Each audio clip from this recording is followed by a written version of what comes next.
Hello friends, स्वागत है मेरे एक और नए वीडियो में। आज हम डिस्क्राइब करने वाले एनीमिया के अंदर हम एनीमिया की डेफिनेशन, उसके types, causes, symptoms, diagnosis, treatment, complication और प्रिवेंशन देखेंगे। आइए हम इनको डिटेल में पढ़ते हैं। सबसे पहले हम बात कर लें एनीमिया की डेफिनेशन की। तो डेफिनेशन है, anaemia is a medical condition characterised by decrease the number of red blood cell or amount of hemoglobin in the blood leading to inadequate oxygen delivered to tissue and organs। ठीक है, तो anaemia एक क्या है, medical condition है जिसमें red blood cell और haemoglobin की जो नंबर है वो डिक्रीज हो जाती है ब्लड के अंदर, leading to inadequate oxygen delivered to tissue and organs, जिसके कारण से हमारे जो टिश्यू या ऑर्गन्स होते हैं वहाँ पर इनएडिक्वेट अमाउंट में ऑक्सीजन डिलीवर होता है। आई होप आपको डेफिनेशन समझ में आएगी। नेक्स्ट हम बात करें एनीमिया के टाइप्स की। तो एनीमिया फर्स्ट है एनीमिया ऑफ ब्लड लॉस। ठीक है, तो ब्लड लॉस के कारण जो एनीमिया होता है उसको कहते हैं हम एनीमिया ऑफ ब्लड लॉस। जैसे हेमरेज यानी कि जो हमारी ब्लड वेसल्स होती है वो इंटरनली या एक्सटर्नली रैप्चर हो जाती है, जिसके कारण से ब्लड का लॉस होता है। ठीक है, तो इस प्रकार का जो एनीमिया होता है वो एनीमिया ऑफ ब्लड लॉस कहलाता है। Second, aplastic anaemia. ठीक है, अप्लास्टिक एनीमिया वो एनीमिया होता है जिसमें हमारे बोन मेरो जो होता है वो new red blood cell, white blood cell और प्लेटलेट को प्रोड्यूस नहीं कर पाता है। ठीक है, इस प्रकार के एनीमिया को कहते हैं अप्लास्टिक एनीमिया। ये एक रेयर डिसऑर्डर होता है या ये रेयर डिसीज होती है, लेकिन बहुत ज़्यादा घातक होती है। जैसे ल्यूकेमिया, किसी पर्सन को ब्लड कैंसर हो गया तो उस कारण से ये अराइज हो सकता है, प्लास्टिक एनीमिया हो सकता है। मेडिकेशन, कोई ऐसा पर्सन जो कि मेडिकेशन ले रहा है जैसे कि कीमोथेरेपी, रेडियोथेरेपी और हीमोलाइटिक ड्रग्स वगैरह ले रहा है, तो ऐसे पर्सनस को अप्लास्टिक एनीमिया होता है। एंड थर्ड है आयरन डेफिशिएंसी एनीमिया। तो ये जो एनीमिया होता है आयरन डेफिशिएंसी एनीमिया, उससे ही पता लग रहा है कि आयरन की डेफिशिएंसी के कारण से ये जो एनीमिया है वो होता है। जैसे poor iron intake, chronic blood loss. ठीक है, अगर कोई पर्सन जो है आयरन की मात्रा कम अमाउंट में ले रहा है, खा रहा है, ठीक है, या फिर लंबे समय से किसी को क्रोनिक ब्लड लॉस हो रहा है, तो ऐसे कंडीशन में ये जो एनीमिया होता है आयरन डेफिशिएंसी एनीमिया कहलाता है। एंड फोर्थ है पर्नीशियस एनीमिया। पर्नीशियस एनीमिया वो एनीमिया होता है जिसमें हमारा जो बॉडी सिस्टम होता है वो विटामिन B12 का एब्जॉर्प्शन नहीं कर पाता है, कम अमाउंट में कर पाता है। ये किसके कारण से होता है? Poor vitamin B12 intake. ठीक है, यदि कोई पर्सन विटामिन B12 की मात्रा कम ले रहा हो तो ऐसे पर्सन्स में पर्नीशियस एनीमिया, या फिर डाइजेस्टिव सिस्टम में उसका एब्जॉर्प्शन कम अमाउंट में हो रहा है तो उसके कारण होता है। एंड फिफ्थ है सिकल सेल एनीमिया। तो सिकल सेल एनीमिया वो होता है जिसमें हमारी रेड ब्लड सेल जो होती है उसका साइज जो है एबनॉर्मल हो जाता है। सिकल सेल एनीमिया जैसे जेनेटिक, अगर किसी पर्सन्स के पेरेंट्स को जिसको सिकल सेल एनीमिया है तो वो बच्चे में भी आ सकता है, तो ये भी कारण हो सकता है सिकल सेल एनीमिया का। नेक्स्ट हम कोजेस पढ़ेंगे, कोजेस ऑफ एनीमिया। तो फर्स्ट हम देखते हैं इसमें nutritional deficiency.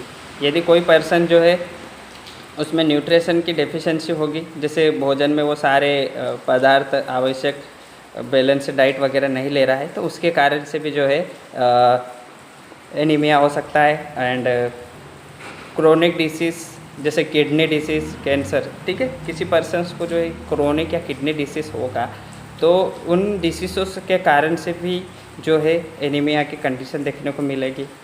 And genetic disorder. तो जेनेटिक डिसऑर्डर में तो हम लोगों ने देखा कि सिकल सेल एनीमिया या जैसे और हीमोफीलिया वगैरह, ब्लड डिसऑर्डर वगैरह है, तो उनके कारण से भी जो है एनीमिया की कंडीशन होगी। एंड ब्लड लॉस तो अगर किसी को हेमर्जिक इंटरनल या एक्सटर्नल हेमरेज है, ब्लड लॉस हो रहा है, तो उन पर्सन्स में भी जो है एनीमिया देखने को मिलेगा। And pregnancy. ठीक है, प्रेगनेंसी के पीरियड में भी जो है ब्लड लॉस होगा तो उसके कारण से भी एनीमिया होगी। जैसे बच्चे को जन्म देते समय जो ब्लड आता है और एक्सेसिव अमाउंट में यदि वो ब्लड लॉस हो जाता है तो उसके कारण से भी एनीमिया की स्थिति देखने को मिलेगी। एंड सिम्टम्स की बात करें हम तो सिम्टम्स जैसे अगर किसी पर्सन को जो है एनीमिया हो जाए या एनीमिया के सिम्टम्स होंगे तो वो कौन कौन से होंगे। तो सबसे पहली बात करें हम फटीग, तो उसको थकावट जैसी स्थिति, शॉर्टनेस ऑफ ब्रीथ, उसको जो है सांस लेने में प्रॉब्लम होगी या छोटी छोटी गहरी गहरी सांस ना लेते हुए छोटी छोटी सांस लेगा। डिजनेस की स्थिति देखने को मिल सकती है, हेडेक हो सकता है, पेल स्किन हो सकती है, कोल्ड हैंड एंड फीट, उसके हाथ पैर जो है ठंडे, हथेलियाँ ठंडी, जैसे हमें साइनल सिम्टम्स के रूप में देखने को मिलेंगे। एंड नेक्स्ट है डायग्नोसिस। तो डायग्नोसिस अगर किसी पर्सन को ऐसे साइनल सिम्टम्स या फिर उसका डिसीज़ का पता लगाना है, एनीमिया का पता लगाना है तो डायग्नोसिस करी जाएगी। जैसे सीबीसी टेस्ट करवाएंगे, complete blood count, iron study, तो आयरन की स्टडी करवाएंगे, आयरन टेस्ट करवाएंगे, ब्लड में आयरन की मात्रा कितनी क्या है, ठीक है, उसके द्वारा भी हम एनीमिया का पता लगा सकते हैं। Vitamin B12 and folate level, ठीक है, तो विटामिन B12, साइनोकोबालामिन और फोलिक एसिड का भी टेस्ट करवाएंगे, ब्लड के अंदर कितना क्या मौजूद है उस पर्सन में, और उसके हिसाब से भी हम एनीमिया को डायग्नोसिस कर सकते हैं। रेटिकुलोसाइट काउंट, तो रेटिकुलोसाइट काउंट भी जो है करवाएंगे। एंड उसके बाद डायग्नोसिस के बाद हम देखते हैं ट्रीटमेंट। तो एनीमिया के क्या क्या ट्रीटमेंट है जिसके द्वारा हम एनीमिया को ठीक कर सकते हैं। एंड फर्स्ट है आयरन सप्लीमेंट, ठीक है, जो भी आयरन सप्लीमेंट होते हैं एनिमल एंड प्लांट के, तो वो सारे सप्लीमेंट लेने के लिए कहेंगे, उससे भी हम जो है एनीमिया से प्रिवेंशन ट्रीटमेंट करवा सकते हैं। एंड विटामिन सप्लीमेंट, तो जो भी विटामिन्स है उनके सप्लीमेंट, उनकी खुराक लेने के लिए कहेंगे, तो उससे भी हम एनीमिया का ट्रीटमेंट करवा सकते हैं, ट्रीटमेंट कर सकते हैं। एंड ब्लड ट्रांसफ्यूजन, अगर किसी का जो है ब्लड लॉस हुआ है, ब्लड लॉस के कारण से एनीमिया हुआ है, तो उसको ब्लड ट्रांसफ्यूजन के द्वारा उसका ट्रीटमेंट किया जाएगा। इरिथ्रोप्रोटीन इंजेक्शन, ठीक है, इरिथ्रोप्रोटीन इंजेक्शन भी जो है उस पर्सन को लगा सकते हैं या लगाया जाएगा ट्रीटमेंट के तौर पे, ताकि वो स्टिमुलेट कराएगा बोन मेरो को, और बोन मेरो जो है new red blood cell, white blood cell platelet का निर्माण या प्रोडक्शन करने में हेल्प करवाएगा, ठीक है। एंड एड्रेसिंग अंडरलाइंग कोज, तो जो एनीमिया है, एनीमिया के साइनम सिम्टम्स को का ट्रीटमेंट ना करते हुए एनीमिया किस कारण से हुआ है, उस कारण को जो है जानकर उसका कंप्लीट जो है ट्रीटमेंट करवाएंगे, ठीक है। इस प्रकार से भी हम एनीमिया का ट्रीटमेंट कर सकते हैं। एंड नेक्स्ट है कॉम्प्लिकेशन। यदि कोई पर्सन जो है एनीमिया के का ट्रीटमेंट नहीं करवाता है, ये स्थिति बनी रहती है, तो हमें और कॉम्प्लिकेशन या जटिलताएं देखने को मिल सकती है। जैसे हार्ट प्रॉब्लम, तो उस पर्सन को जो है हार्ट प्रॉब्लम की कॉम्प्लिकेशन देखने को मिल सकती है। Poor pregnancy outcome, poor pregnancy outcome means maternal या फिर जो चाइल्ड है उस पर भी जो है ये चीज़ें देखने को मिल सकती है साइड इफ़ेक्ट, जैसे लो बर्थ वेट बेबी हो सकता है।